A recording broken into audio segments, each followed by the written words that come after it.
Hello everyone, welcome to another monumental day in Shroud of the Avatar, as today is finally the launch day. The launch server, live server online, R52 Launch version is here. So I thought we would quickly run through the patch notes, and of course some of it I will summarise because there is a lot of notes again. They've been busy getting the game ready. So we'll just scroll down through the information of what's inside and get to the beginning. Here we go. So they're in the solo mode, in the offline mode, which has been finally finished. The companions have been added. So we have the Companion of Courage, Conrad Dupree, the Knight of Norgrad, and he can be located in the fortified garrison in Resolute. That is just behind their marketplace, heading away from the gate. Then we have the Companion of Truth, Ariel Rosehaven, and she can be found in Airy, and she's somewhere in the marketplace. And the Companion of Love, Fiona Fitzowen, and she can be found in the Pedlar's Tavern in Adoris. So those are the companions in the offline mode of the game, and those companions, if they die, you get given a whistle to call them back again, and they will level up at the same level that your character is.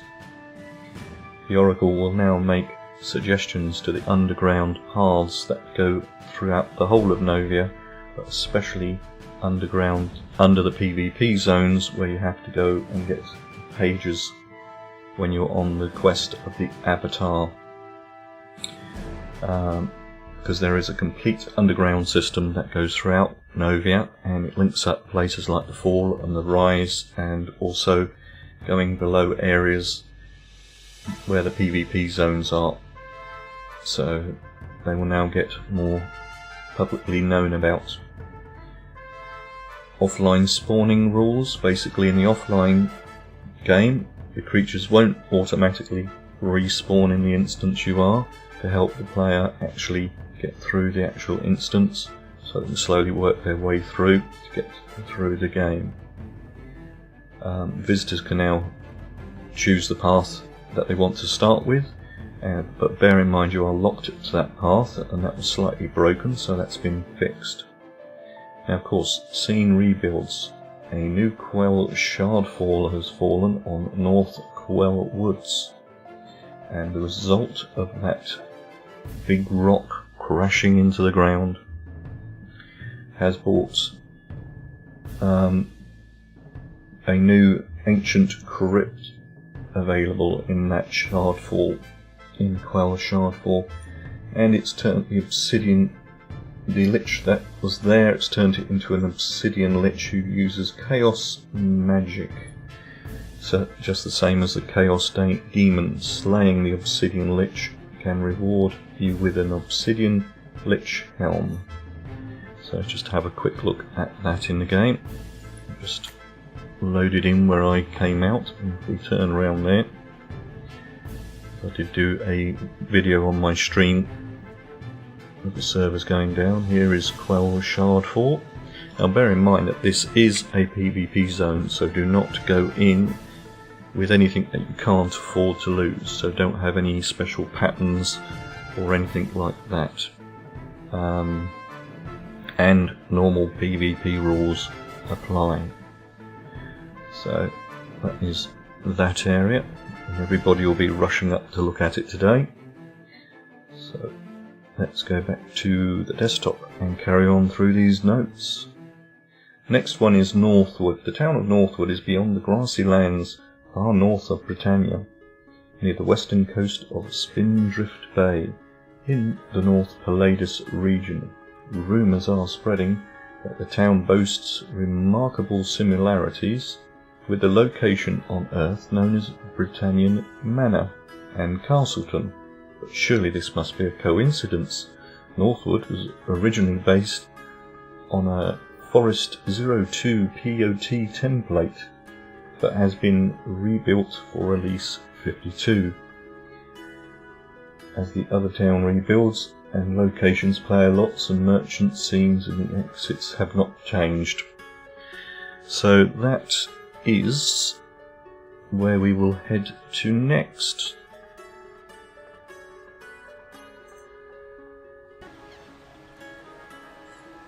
And I was on my way to Northwood, and I had to stop off at Central Brittany here because I just noticed that they've changed the building artwork. We've got a nice big castle building and also an oracle conformatory.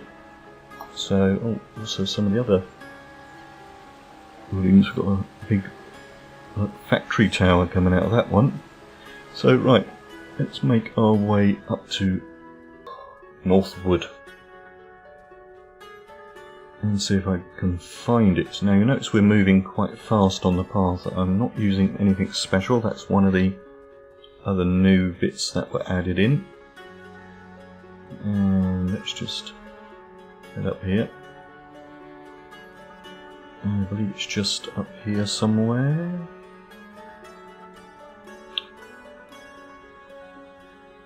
Let's just have a look around. Looks like probably where the players are down there.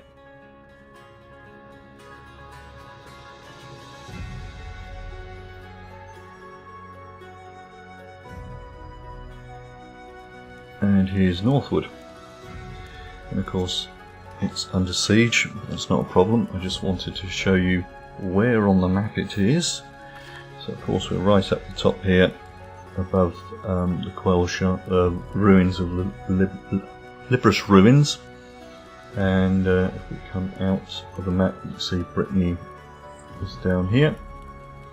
It's right at the top right hand of the main island, and that is Northwood. So that's where you will find a remarkable resemblance to Britannian Manor and Castleton. Now the other location, of course, is Blood River Forest. So I'm going to head over there now, and I shall see you in a short while over there. Right, so here I am in Blood River Forest, and as we can see on the map, let's just get the map up, bring it up a little bit bigger. You can see that we are just over from, I'm just trying to get my bearings, just above Blood River itself, and we have the Blood River outskirts up here. And also if we put further locations, we've got of course Airy down here, which is its closest local town. And let's just see what that area is all about. Blood River Forest is a 3-tier adventuring area in the Longfall region north of Blood River outskirts. Elves in the region have built a fish hatchery by diverting local waterways. These elves are highly suspicious of outsiders due to the recent events in Blood River involving the vigilante groups. They don't trust us. The area also includes a ruins of an ancient stepped pyramid and an abandoned copper strip mine. This scene contains a puzzle which awards an invigoration blessing for these puzzles, or some of the puzzles, and in the end all of the puzzles will start to give us some temporary rewards for completing them, which we'll see later. Now the next one is South Boundless Forests. So let's go and find out where that one is. So I'll see you in a short while.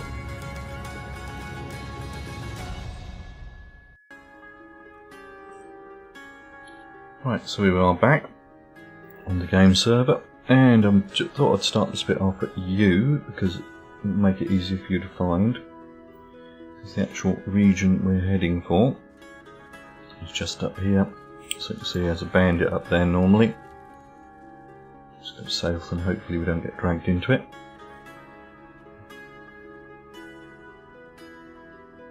We You will have to just come out. Good, it's still there.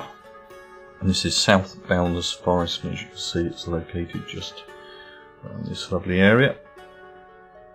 Just next to the Storm Song Vale. Storm Song Vale. Well, we're actually over here, but not to worry. So that's where it is. Let's just scroll out a little bit more so you can see a little bit more of the map. We've got Brittany down over here. So it's just up here, again just above Sanctus Spine Pass. So what's happened in there?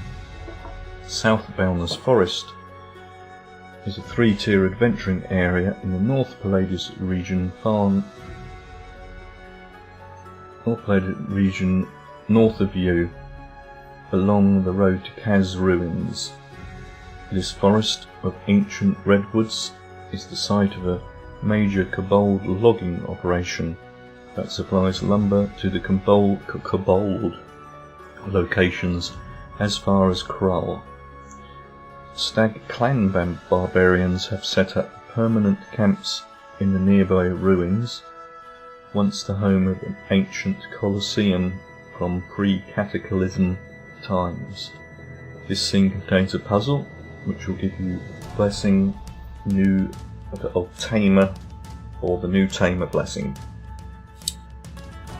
And in the game we had some new and a lot of polished quests, and one of the big polish on the quests are there are a load of new compass markers which comes up throughout the whole of the rest of the patch notes.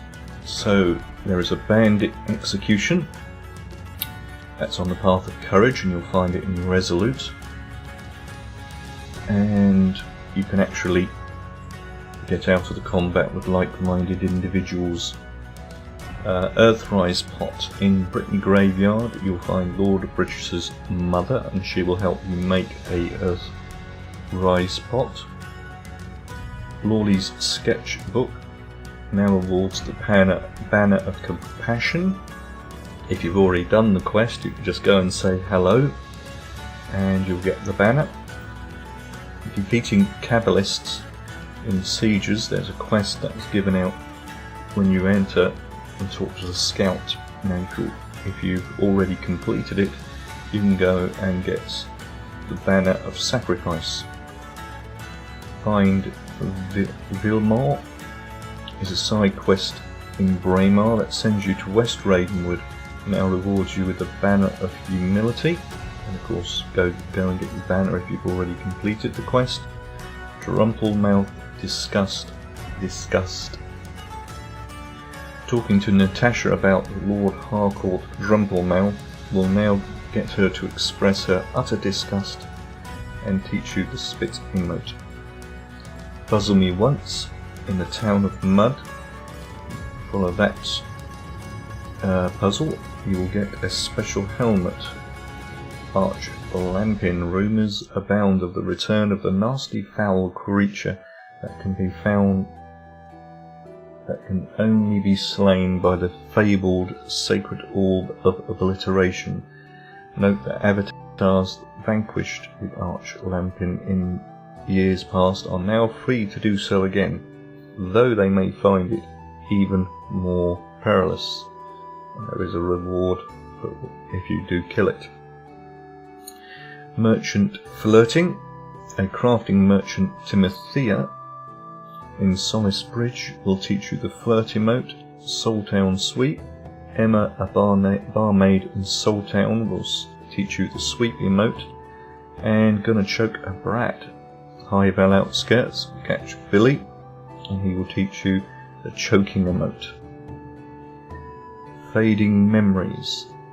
If you complete all of the stories, all of the memories in the area, you can then go back to the skeleton and get the Banner of Ethos, and it will give you the chance to turn the area into a much harder version. Unlocking Secrets. A task picked up in Crooked Shank received a bit of polish. Dare the Witch has received some polish. Meet Maxen, that's another polish one. Praetor has received a polish. The Caged Elves in South Longfall Wetland will now give you some experience points if you freed them. And if you have freed them, just go and say hello, they will give you the reward. Minor issues. Quest of the Broken Echoes Steward in Janiford has received some polish. The Minstrel's Horse has received some polish. And the Grand Tour has returned. Visit the Autonomon wearing Draper Derby to begin, and when you finish it you should get the Shardfall cloak. Now they've done some scene polish, they've polished up water ripples and water quality. Movement speed, as we've seen already, has greatly increased on the map. It is the same speed as using the coconuts, and from what I noticed, the coconuts make no difference now on the overworld. I'll find out if I'm wrong a little later. Graph Mines has now got all the NPC names placed on base by players' submissions. Resolute has had some polish. The Lost Vale, from we've seen before. Now in the ruins, if you enter each of the ruins maps now contains an Ebon Dawn wave battle, which results in summoning of a powerful Malefic Lich, which will, once you kill that, you'll get some rewards. The dragons have all been coloured correctly, and there's the locations of all of the dragons in the game. Grunfold Shard, they've added confusion effect to the central shard and poison generating plants in the crater. There's some the keys in the game, which unlock the doors, now have had a visual pass on them, so they now are made out of different materials such as bone, copper, gold, obsidian, silver and steel. Blood River Massacre, there's been slight changes in the storyline, and same with Solace Bridge. One of the quests has been made a little bit clearer, which I will be going through new videos of those areas over this week. Fireplace has been improved. Novia Polish, Pilatus Shardfalls and Novia Blood River. Now the Blood River actually is red, has been given a red hue. The overworld islands now don't look as if they're floating. Underground player-owned towns will now show populations on the overworld map. Sequina, Colossus, Desolus and Brittany Bay all have some graphical changes, as we've seen some of the changes in Brittany a little bit earlier. New maps in the game: Elysium Mines, South Trackbell Spur, Sunless Barrens and Verdantis Mines. Now, we should have all of our quests that we've finished been removed. Now I'm just going to have a quick check on that.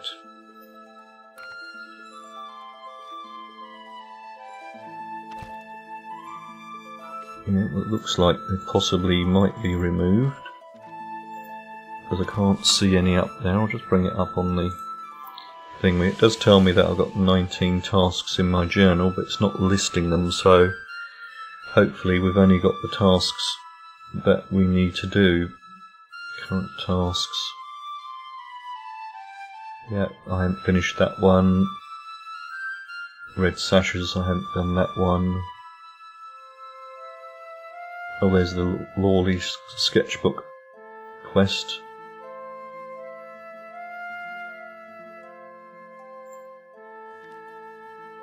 Killer Philippa, I haven't finished that one, so it looks like they might be done, but they're not showing up on the area here, so we'll see how that progresses. Task completion looting fixed has been fixed. There was a problem with Hilt Fortress access, it's been fixed, and loads of scene fixes. which are pretty much going to be stuck points and some graphical errors. Frame rate increase because they changed to a new terrain shader, so these areas have been rewritten with that new shader, which does include Novia, so they should load quicker. They've done some reduced memory allocations, again for performance. The meteor storms now gives an effect that won't affect performance. Now if you had a names on the graveyard, tombstones, doomsday book or credits page, if you had that award, then your names should be appearing in the game. They've released player towns and player housing, and they've added a new Britannian globe as the map reward in the game. The places to live are now also placed on bulletin boards in Adoris, Saltown, Janiford, Resolute, Airy and Patas, which leads to a forum post where people can post rooms available for free, for in-game money or for real-world money. Blood Bay, you now have a chance of possibly placing a house in the PvP zone of Blood Bay. Go and find the owner and see if there's a lot free. Observatory Home, sometimes nicknamed the Observatory, is now in the online store. They've also got some ornate planting pots, Elven and Viking themed, and they will be for a limited time only. They've created a craftable version of the inn, so we've got a wood and stone inn in the game, so that can be actually crafted, again proving the point that you don't have to pay money in the game, you can actually craft the items. The virtue banners, which we've seen before on the side quests above: compassion, sacrifice, humility and ethos. Let's have a look now. The raffle has been reinstated, so you can now enter the raffle, and you just need to go and see the home merchants and buy tickets for either the Place Anywhere deeds or the Player Owned Town deeds. Now these are tax-free deeds, and you could, if you were lucky, win one of each type of deed. There are Place Anywhere, which is literally as it says. There are 20 row, 15 village, 10 town and 5 city. And the Player Owned Town deeds, there are a total of 100 of them, 40 row, 30 village, 20 town and 10 city. And again, these are tax free and it is a lottery. Siege teleporters have been fixed, Player Owned Town criers have been fixed, and some fixes on some furniture in the house. Now in this list here we've got all of the Player Owned towns that have either changed name, changed location or changed size, and also any connections that they might have. So look through there and see if any affect the area where you are. So it's like for me, Crossroads Alleys has been renamed. Formerly it was Glensickle, and it was converted to a 01A ownership changed.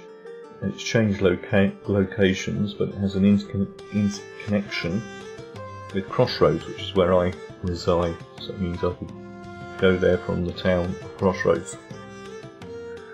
And crafting. They've added to the harvesting nodes in the game a slight edge glow, so that means they should be easy to find. In the offline mode of the game, you can buy crowns of gold or crowns of the obsidian at a cheaper rate, so you can actually buy all of the rewards that have been in the game, but only in the offline. And remember, you can't bring anything in offline into online mode. Player vendors. Now if you do not interact with your vendors for 7 days, your vendor will just sit down. So it's quite simple. So it's to encourage people to have current stuff on their vendors, and also for people who are shopping, they know that the vendor hasn't been touched, so there's no point in looking at it. Experience points have been rebalanced for crafting, so there's some higher, some lower. Now there's a trade block on new players. You can't trade with a new player until they have reached the level 15. This is to avoid combat fraud. The potions in the game, you can now mix them into stronger potions if you've got the skill and ability. So, and they've changed the skills of what you need for each potion. So the training level that you need to be to actually craft each potion. And there are new meats in the game, squirrel and wild boar. And of course with that there are some new food recipes. Also in the recipes they've added to the store the female shopkeepers, 4 versions. Of course we've got the wood and stone inn, salt cured pork and bacon, and squirrel stew and skewers, the hooded lich helm, the obsidian lich helm, which I believe are going to be salvaged probably from the hoods of the liches. And then because heraldry has been added into the game for the players that have that pledge, they've made some cloth, some leather, some plate, some chain, and some metal heater shields, and some banners for your heraldry. And of course the potions, potion of health from potion of health lesser, and also the one for focus, so you can actually mix the potions to make them stronger.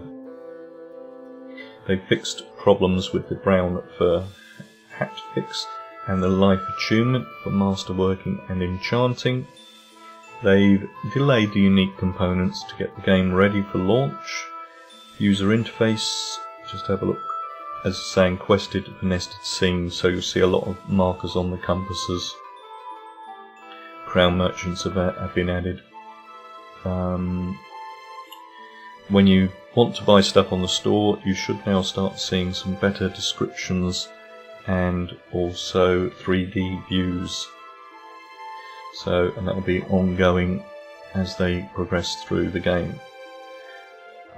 Bundle visibility on store, of course. If you buy the basic game, you'll be able to see 3 first tiers of each of the bundles, so you can choose your theme. Of course, in the offline mode, they remove the PvP message because it's pointless.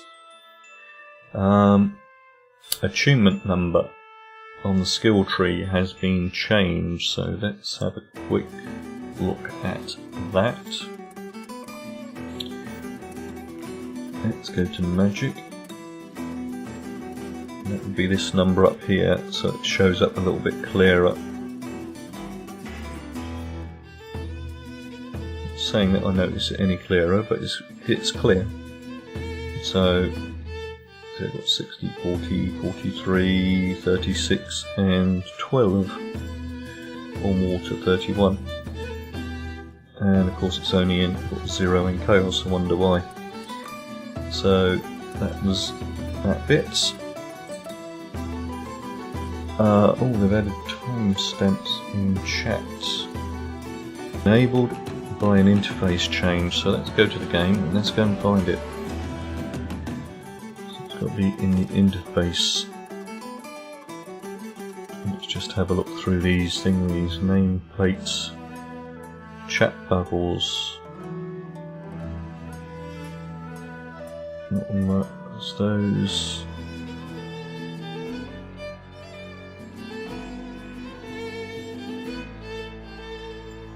Show chat timestamps. Let's turn that on.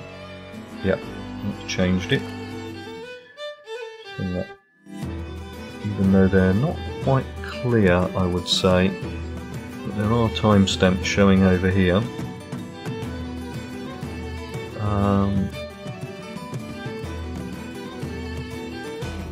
There we go, user page background. That works better, doesn't it? So now see that the timestamps of when people chatted in the game, so we can see how long ago. So we can see that I got into game at 3:13 PM. So that's nice to know that those have been finally added to the game, which was one of the jurors that they put into the game, so we can see that they are actually fulfilling their promises. Saturation levels, default level has been adjusted.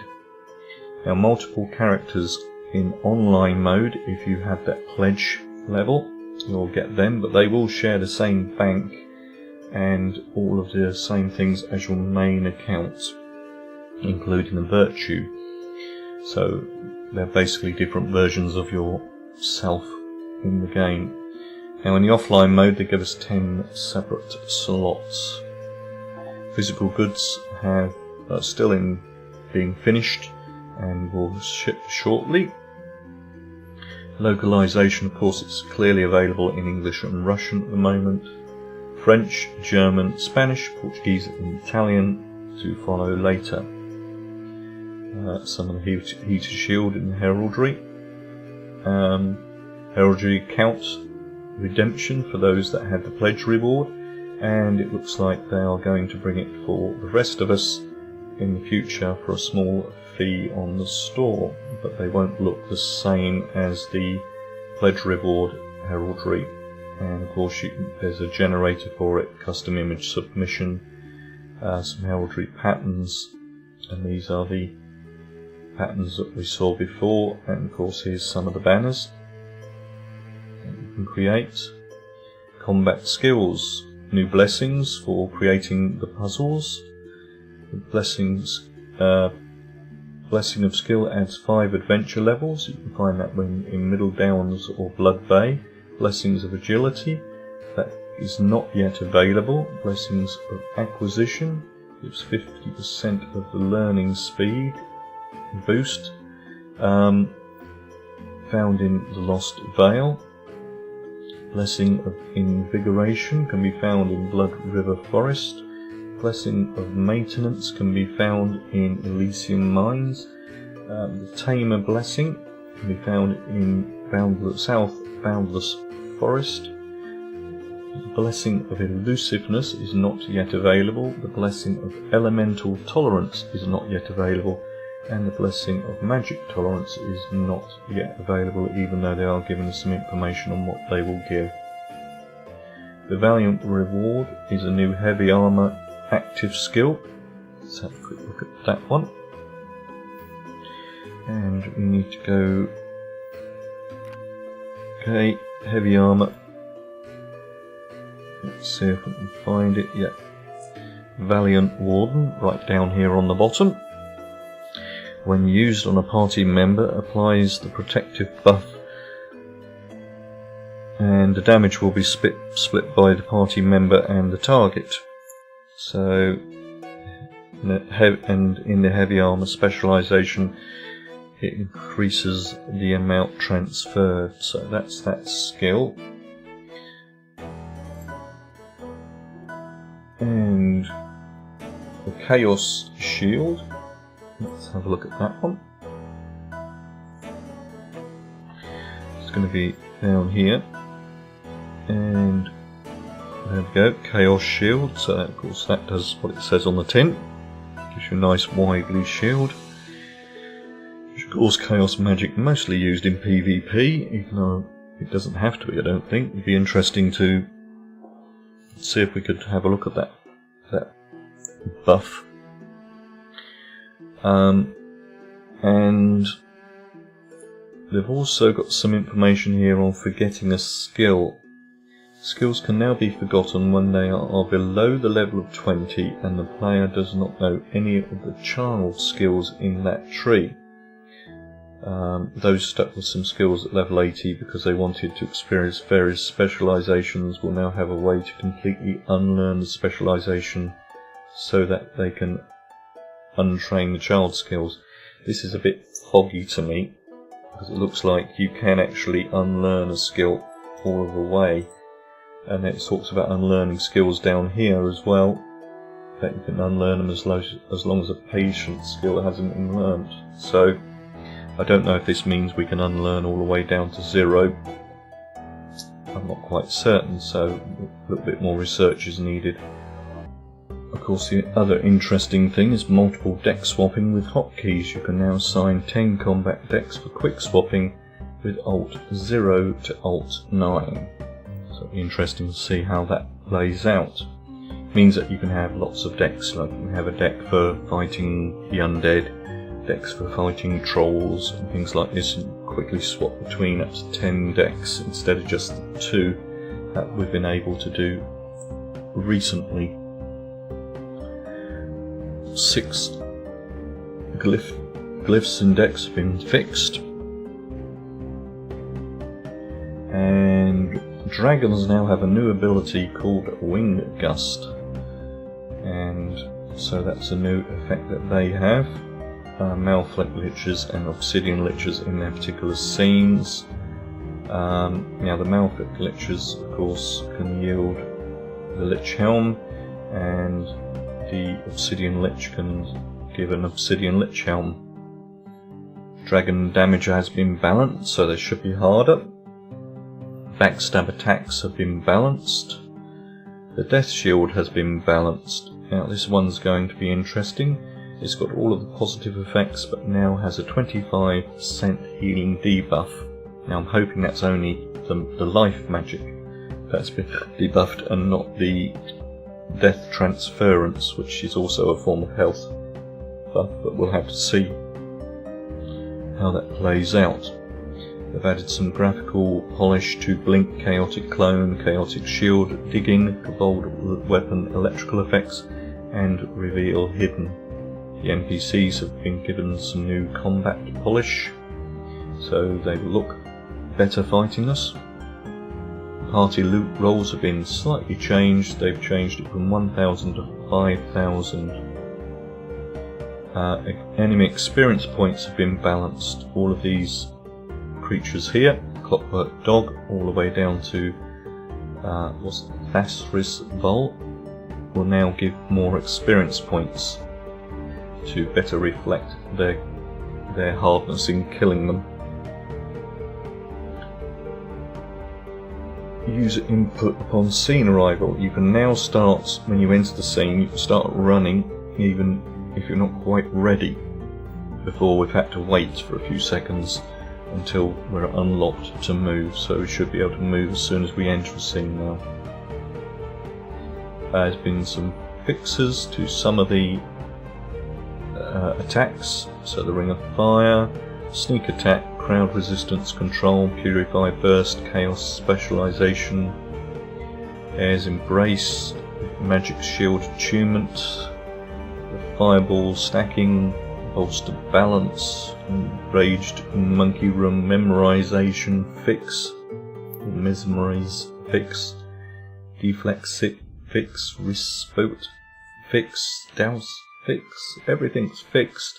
Stone Arrow fixed, Ghost Movement Slowdown fixed, Celestial Blessing Tooltip has been fixed. More information on the companions there. There's some information on the store-bought female shopkeepers. Our farm animals, if you've tamed the pigs, the sheep, the horse, the cow, the chickens, and you have the dance emote, you can now have a barnyard hoedown. They all have dances. Pets and servants will remain animated on the lot even if you leave it. The Obsidian Lich has a darker cloak. The hooded Lich Helm, Obsidian Lich Helm discussed before.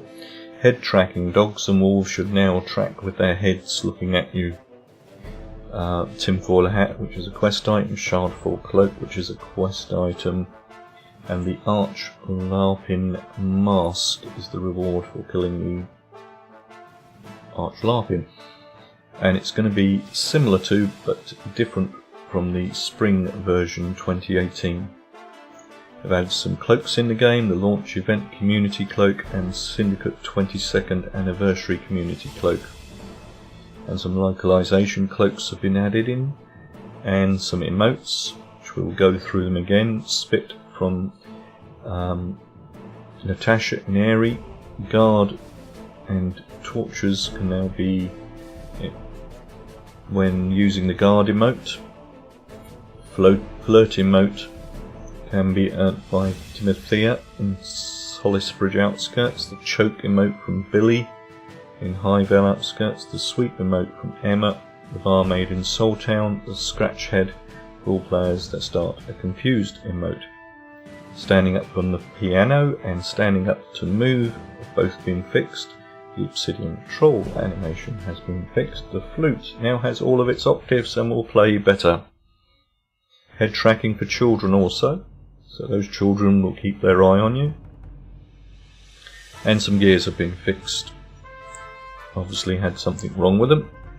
And some equipment decorations. You can now put these items out as decorations, or they've changed them. So you can now put the Sacred Orb of Obliteration as a decoration.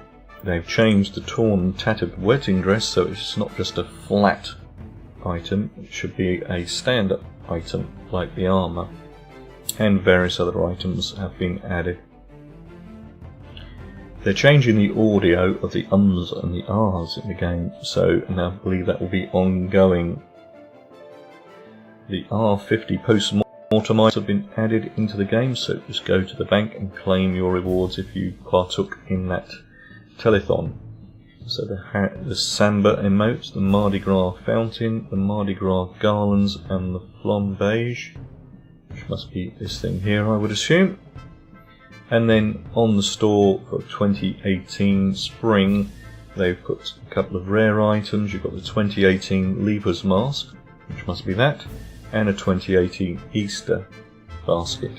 Now bear in mind those will expire on the 4th of May. And they've added a new item to the Make a Difference store, the Helen Garriott Skylab dish. So, and they've upgraded the developer level plus asset packs, and that, all of that is what is in the release 52 launch. So now I think it's time for us to go and play the game. Now of course, if you are new to my channel, you can follow me on Twitch and subscribe to me on YouTube, and that will help me grow those channels. You've got the information to follow Shroud of the Avatar. And also feel free to leave any comments in the comments section and I will get back to you. And thank you for watching.